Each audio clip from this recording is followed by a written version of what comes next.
Good evening, everyone. Welcome to the channel. Before I begin, here are my disclaimers. Today I am going to give you an update about Genedx Holdings Corp. Annual Report.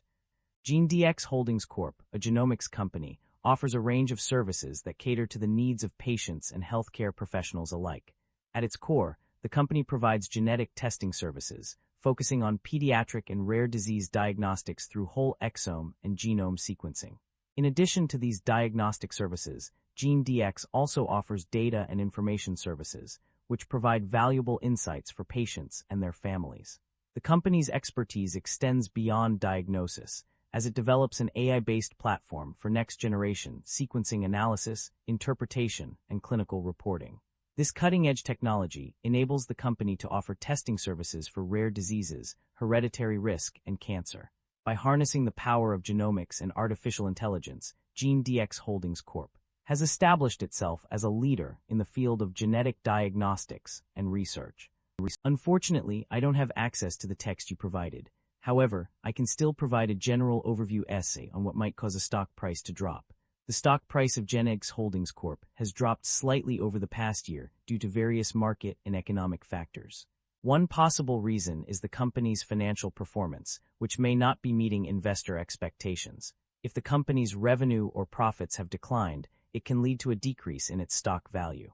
Additionally, changes in industry trends or competition can also impact a company's stock price. Another factor that could contribute to a drop in stock price is regulatory issues or legal problems faced by the company. If Genedx Holdings Corp. is involved in any controversies or lawsuits, it may negatively affect investor confidence and lead to a decline in its stock value. Furthermore, external market factors such as economic downturns, interest rate changes, or global events can also impact the stock market and cause a drop in the company's stock price. In conclusion, a combination of internal and external factors can contribute to a decrease in Genedx Holdings Corp.'s stock price over the past year. It is essential for investors to stay informed about the company's performance and any changes in the market to make informed investment decisions. Genedx Holdings Corp. maintains a market capitalization of $3 billion, broadly in line with the industry peer group. Genedx Holdings Corp. trades at a higher price-to-earnings ratio of 792 times and a higher price-to-book ratio of 8.21 times relative within the industry. This makes the stock appear much more overvalued compared to its peers. However, the broader industry is also trading at elevated valuation levels, suggesting sector-wide optimism rather than company-specific overvalue. Investor should evaluate if the stock is worth its premium price.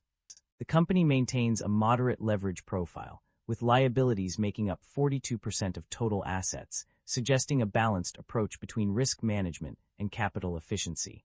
Liabilities have increased, while assets and equity have failed to keep pace or declined. This suggests the business is not growing and may be in decline, making it a highly unattractive investment from a risk perspective. Shareholder equity has declined over the past 5 years, but operating income remains positive. The equity weakness may stem from capital structure changes such as buybacks or dividends rather than operational deterioration. The share count has increased over the past 5 years, while revenue has continued to grow. This suggests the business may rely on shareholder dilution to fund expansion. Investors should closely monitor whether growth can eventually be sustained without dilution. The income statement shows that the company have been growing its revenue annually, but the operating income have not been increasing. This shows that the business is under pressure with rising cost. The primary drivers of revenue growth or decline can be categorized into several key areas. On one hand, increases in diagnostic test volumes, average reimbursement rates, and contracted rates have contributed significantly to revenue growth. Additionally, collaboration service agreements with biopharma companies have also been a major driver of revenue growth, influenced by variable payments and milestone achievement. On the other hand, changes in insurance payer collection trends, revisions to estimates, and historical cash collections have led to fluctuations in revenue. Furthermore, shifts in revenue models, contracted rates, and payment terms and conditions have impacted institutional clients and project-based collaboration and service agreements with customers. The value of intangible assets, such as trade names and trademarks, developed technology, and customer relationships, has also been a factor in revenue growth or decline. Other significant factors that contribute to revenue growth or decline include the performance of the Fabric Genomics operating segment, tax attributes, and capital raise activities. However, risks and uncertainties such as failure to innovate, unsuccessful development of new services, fluctuations in collaboration service agreements, and changes in estimates of total anticipated costs also pose a threat to revenue growth. The net income of the company underwent significant changes between 2023 and 2025. Initially, it decreased in 2024 compared to 2023, but then improved dramatically in 2025, turning a loss of -$28.5 million into a profit of $33.3 million. This improvement can be attributed to various factors, such as increased revenue or reduced expenses. Profit margins also experienced fluctuations during this period. They decreased due to several reasons, including high fixed expenses, difficulty in forecasting revenue, and potential price sensitivity of customers. Additionally, the company faced increased competition, which led to a need for significant investments in research and development.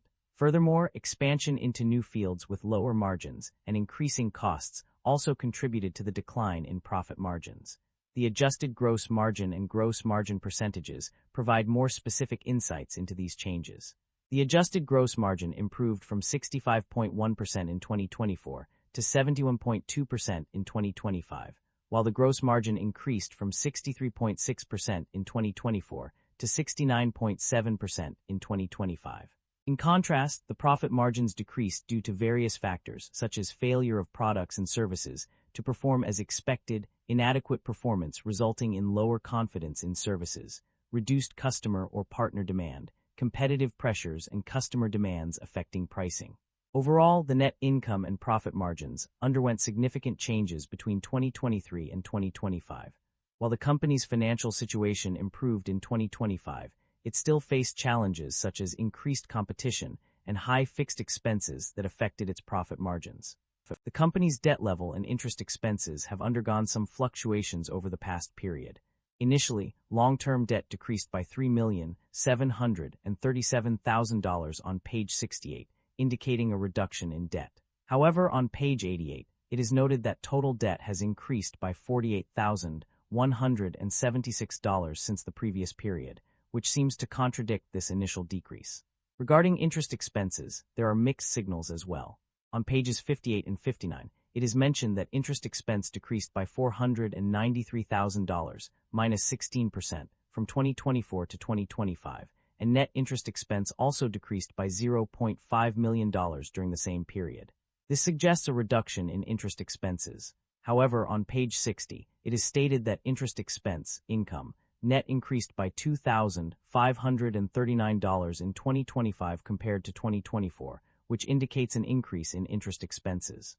Furthermore, cash paid for interest increased by $3,736 from $6,677 to $10,413 on page 71, suggesting a rise in interest payments. Overall, the data suggests that there is no clear indication of a significant change in debt level or interest expenses across all pages, with both increases and decreases observed. The company's performance varied across different segments and regions. On the positive side, the pediatric outpatient setting saw strong growth among various medical specialists. The Genedx operating segment also performed well, with significant increases in revenue and adjusted gross profit from 2023 to 2025. However, some areas struggled. International markets faced challenges due to regulatory compliance issues, particularly through the Fabric Genomics platform. Additionally, foreign countries and EU regions underperformed due to difficulties related to regulatory requirements. The legacy Semaphore segment was shut down in 2023 with minimal revenue and adjusted gross profit, indicating a complete failure of this business unit. Overall, while some segments showed promise, others faced significant challenges that hindered growth and profitability. The management is optimistic about the company's future prospects, driven by its growth strategy. The company expects revenue to increase due to expanding coverage and reimbursement for exome and genome tests, as well as growing adoption of services by existing and new customers. To support this growth, the company will invest in various areas, including research and development, sales and marketing, and general and administrative expenses. While costs are expected to rise in absolute dollars, they are anticipated to decrease as a percentage of revenue over time due to efficiencies. The management is also focused on managing costs and mitigating risks. The company has sufficient liquidity for at least 12 months and may seek additional funding through various means if needed. Overall, the outlook is positive, with growth expected to be driven by investments in key areas while maintaining a focus on cost control and risk management. The company's financial strategy has been focused on retaining earnings rather than distributing them to shareholders. Despite its strong performance, the company has chosen not to pay dividends to its investors. Furthermore, there are no records of any share buybacks, indicating that the company is prioritizing growth and expansion over returning value to its shareholders through these means. Concerns about inventory buildup or supply chain disruption are indeed present in the current scenario. The limited number of suppliers for essential equipment and materials such as reagents and sequencers has led to delays and difficulties in securing them. This scarcity is further exacerbated by logistics and regulatory challenges associated with shipping samples, which can cause intermittent disruptions in the supply of diagnostic testing materials. The potential for material price increases upon renewal of short-term supply contracts adds another layer of complexity to the situation.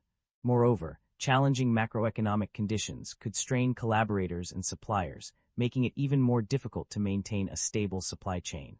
The issue of inventory buildup is also mentioned, which can lead to further complications if not managed properly. The cumulative effect of these factors highlights the need for careful planning and management to mitigate potential disruptions in the supply chain. By acknowledging these concerns, stakeholders can take proactive steps to address them and ensure the smooth operation of their operations. That concludes the financial summary for Genedx Holdings Corp. Feel free to comment below, and I will be happy to answer them when possible.